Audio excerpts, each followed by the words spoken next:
Hello students, welcome to EPG Pathshala. I am Professor Devendra Mohan from Department of Physics, Guru Jambheshwar University of Science and Technology, Hisar, Haryana. Today we are going to discuss the module Physics of Semiconductors and Semiconductor Laser from the paper Atomic, Molecular and Laser Spectroscopy. From this module, we'll be able to learn the semiconductor diode, how p-n junction diode can be an emitter, and the semiconductor laser. In semiconductor laser theory, the optical amplification is achieved in a semiconductor material. The choice of material depends on the desired wavelength and properties such as modulation speed.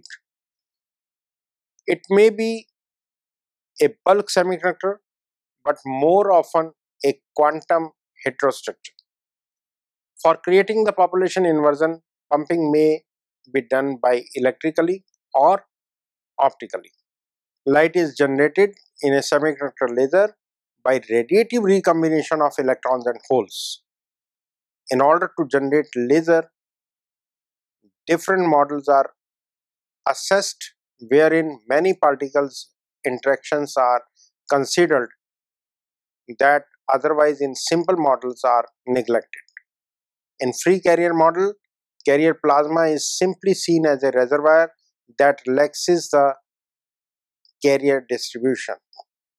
Simple models for the gain coefficient are used to obtain a set of rate equations that enable us to dynamically calculate the time-dependent laser response.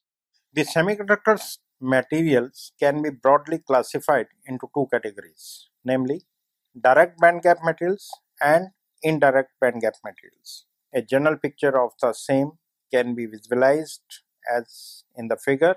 We see a valence band, a conduction band, there is a band gap, energy band gap Eg, and the figure depicts the energy levels E1 and E2, E1 with maximum number of holes and E2 filled with electrons, and x-axis mentions the momentum and the wave vector k, and on the y-axis it is the energy.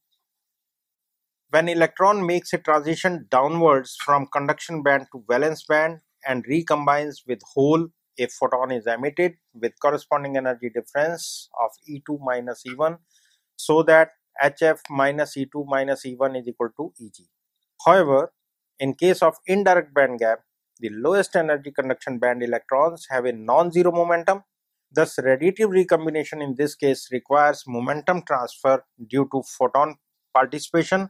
So, frequency of emitted radiation is given by the equation HF is equal to E2 minus E1, or HFP is approximately equal to Eg. The figure depicts the indirect band gap material where the filled electron conduction band is side apart and the transition takes place from this band. Now coming to the p-n junction, the commonly used semiconductor material for fabricating laser diodes is gallium arsenide, which emits light at a wavelength of 8400 angstrom in the near infrared of optical spectrum. The wavelength of emission can be varied from 6300 angstrom, which is in the visible region, for the third fifth mixed semiconductor gallium arsenide phosphide, to 8.5 micrometer, which is in the infrared region, for the 4/6 semiconductor lead selenide. In intrinsic semiconductor materials, the ambient temperature raises some electrons from valence band into the conduction band by thermal excitation, leaving behind an equal number of holes in the valence band. Photon emission due to the recombination of electron and holes in intrinsic semiconductor is too small. Therefore, to increase the photon emission, we need to increase the charge carrier density by adding dopants. Thus, the energy level diagram modifies accordingly, resulting in an n-type semiconductor material when donor materials having excess electrons are added to it. On the other hand, when acceptor material rich in holes are added to it, a p-type semiconductor material is formed. When these two materials are joined to form a p-n junction, The electrons and holes tend to move in opposite directions across the physical boundary by a diffusion process, setting up a depletion layer sandwiched between the p-type and n-type materials. Across the depletion layer, a barrier potential is set up in such a way that it exhibits further flow of charge carriers, thus establishing equilibrium condition. The electrons and holes which manage to find themselves in the depletion region may recombine with the emission of a photon corresponding to the energy gap Eg.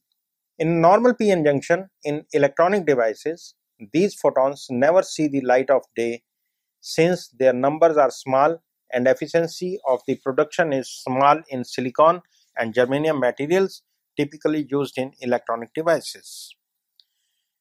The figure here again describes the distribution of charge carriers in a p-n junction and the corresponding energy levels, and one can see the barrier potential, energy band gap. So there comes the concept of degenerate semiconductor diode. When heavy doping is done, then the semiconductor material almost acts like a conductor and is referred to as degenerate semiconductor. The figure depicts the p-type and n-type diodes of bandgap semiconductor materials whose energy level diagram is shown here. It very well depicts the active region, change of Fermi level, holes and electrons with p-n junction semiconductor diode with heavy doping known as degenerate. This is without external bias. In ordinary semiconductor junction, electrons and holes will tend to move towards the center under the influence of diffusion and will be balanced by the barrier potential set up across the junction. Charge carriers in this case are expected to recombine in the depletion region and generate photons. This region is now referred as active region. When p-n junction is forward biased, charge carriers are injected into the active region from either side, producing photons as shown in the figure. The generation of photons in the active region is depicted by this figure. When degenerate semiconductor p-n junction is forward biased, holes are injected into active region from n side. So these devices are simple referred as injection laser diodes or ILDs or called laser diodes. In case of non-radiative recombination of charge carriers, energy release is dissipated in the form of lattice vibrations, but in case of radiative recombination, energy released in the form of photon whose frequency is Eg is equal to Hf, or F is replaced by C by lambda, therefore lambda is equal to 1.24 upon Eg. This is the reason that semiconductor lasers became important, because one can tailor the band gap of a material, and by changing the band gap of the material one can get lambda of any interest. Now the point is how to estimate the forward bias voltage to be given to p-n junction. When the degenerate semiconductor diode is forward biased, potential hill is decreased as it is depicted in the figure. Under the influence of external voltage, the Fermi level on the n side is different from that of the p side as it is visualized in the figure, and one can write phi c minus phi v is equal to Ev. The distribution of charge carriers in semiconductor materials obeys Fermi statistics. The probability that a state in the conduction band at energy Ec is occupied by an electron is given by the Fermi function. Fermi function corresponding to conduction band Fc Ec is equal to 1 plus exponential Ec minus phi c upon kT inverse of it, and for the valence band Fv Ev is equal to 1 plus exponential Ev minus phi v upon kT inverse of it. Now the rate at which the photons are generated or absorbed due to transition between conduction band and the valence band is given by corresponding to emission d phi upon dt is equal to C Bcv Fc 1 minus Fv rho of f, and corresponding to absorption d phi upon dt is equal to C Bbc Fv 1 minus Fv rho f. The photon emission rate should exceed the absorption rate, that is, d phi upon dt due to emission is greater than d phi upon dt due to absorption, then and only then we can have the net emitter of photons. Writing their corresponding values, CBCV FC 1 minus FV rho F greater than CBVC FV 1 minus FC rho F. And since BCV and BVC is the same, so writing FC 1 minus FV greater than FV 1 minus FC, therefore one obtains FC greater than FV, and writing the values 1 plus exponential EC minus phi C upon KT inverse of it greater than 1 plus exponential EV minus phi V upon KT inverse of it, we get exponential EV minus phi V upon KT greater than exponential EC minus phi C upon KT. And from the little of the knowledge of the mathematics, phi C minus phi V is greater than EC minus EV, and since EC minus EV is equal to HF, so phi C minus phi V is greater than HF, so one can write EV greater than HF. How to calculate the threshold current density?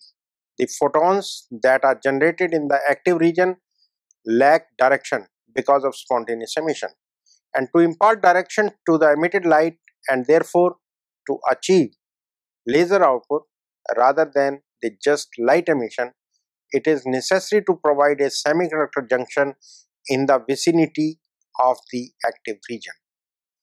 This can be done by first cleaving the two sides of the crystal, making them parallel to each other to a high degree of accuracy. Then by polishing these two faces of the crystal layer boundary provides a natural reflecting surface. In order to channel the photons along the length of the device, the other faces along the breadth are roughly ground the length of the device. The other faces along the breadth are roughly ground or deliberately edged or roughened to eliminate reflections from these two sides. By further mirroring the back side of the device by coating it with a totally reflecting material, the laser beam can be made to emerge from the front surface of the device as has been shown in the figure. Now this completes the cavity. We have population inversion, we have a semiconductor active material, so the laser system is complete again as those of the similar laser systems. Now because a large number of charge carriers move into the active region when the current flows across the junction due to external bias voltage, the net area of the active region is about 1 millimeter square and its width is 5 to 10 micron.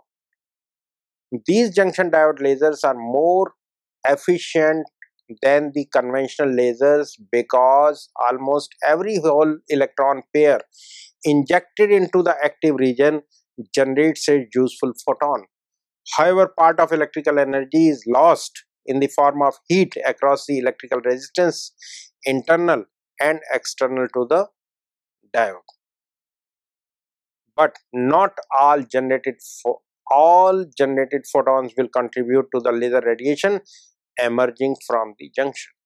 Now the figure here depicts the emission of laser light from the front surface. Here we can see the partially reflecting surfaces and the device is forward biased. Sawn edges are also seen. These are deliberately made as sawn edges as we want our laser emission in the front surface, or two sides are made totally reflecting surfaces and two are made as rough surfaces. In order to sustain the laser action in the junction, the emitted photon rate must overcome the following losses: the absorption coefficient alpha naught of the device for the photon generated. The second, the losses due to the transmission at the partially reflecting surface at the emitting end of the laser diode. If R is the optical power reflection coefficient of this surface, then the transmission loss per unit length is given by 1 by L log of 1 by R, where L is the active layer length. Third is the diffraction losses in the active region, which are approximately given by an empirical relation given below, and alpha d is written as 0.42 lambda upon n W square. If the total current passing through the active region from positive terminal P side to the negative terminal N side, when forward biased is I, then the current density J is expressed as J is equal to I, which is in amperes, divided by area across which it is flown in square meters. So one can write the current density. As the active region of volume V acts like a resonator cavity, as per the theory of a resonator cavity, it can sustain a number of modes Nf per unit frequency interval per unit volume, neglecting the dispersion.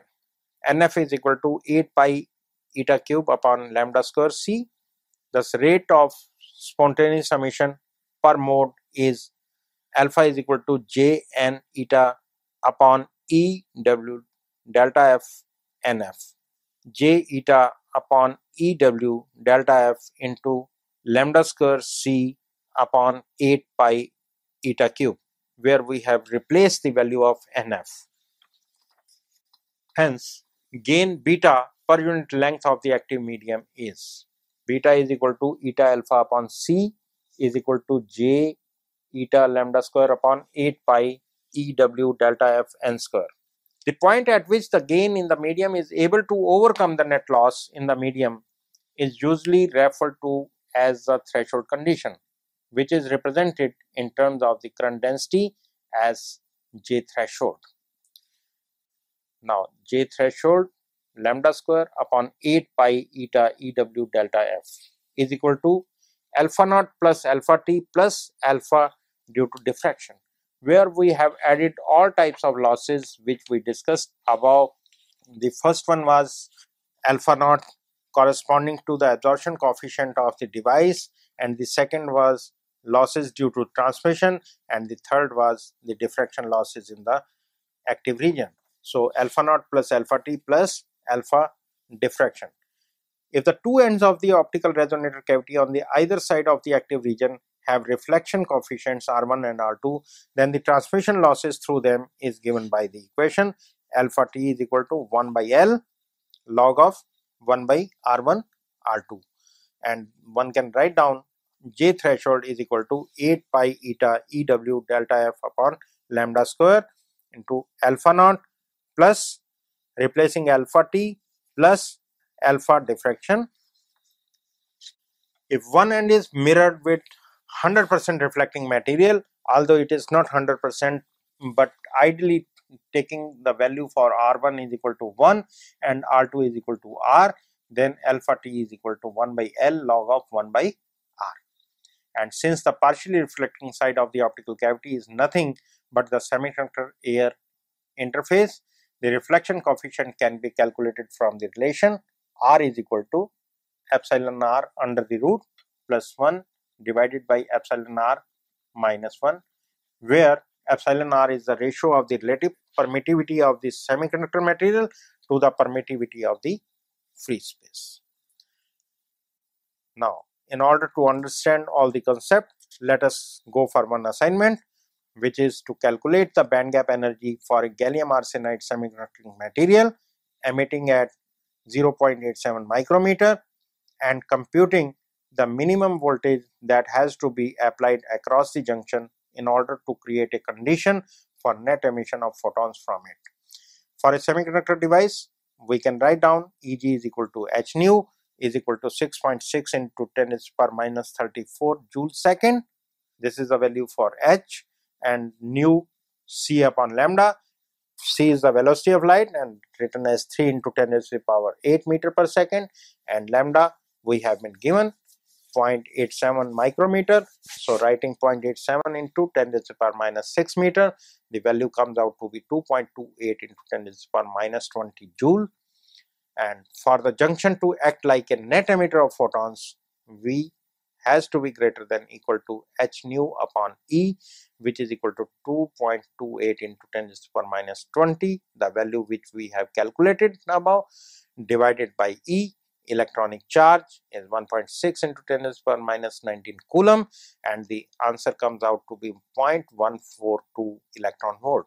So this much of the voltage we need to apply to create or the net emission of photons from the given material of gallium arsenide. So let us summarize what we have learned in this model is the semiconductor lasers, and nowadays semiconductor lasers are getting popular in comparison to the other lasers. As with the advancement in material science, we are able to tailor the band gap of the material, and hence we can get the wavelength of our choice. As we understand, the wavelength lambda is equal to Hc upon Eg. By changing Eg, we can get the changed wavelength, and by choice of the material we can get a laser of our choice. In this module, we have understood direct and indirect band gap semiconductor, PN junction, energy level diagram for N-type and P-type semiconductor material, distribution of charge carrier in PN junction semiconductor diode with heavy doping known as the degenerate semiconductor diode, generation of photons in active region, that how optical amplification is possible in semiconductor and how light is emitted from PN junction. We have also discussed estimation of forward bias voltage and threshold current density. Thank you.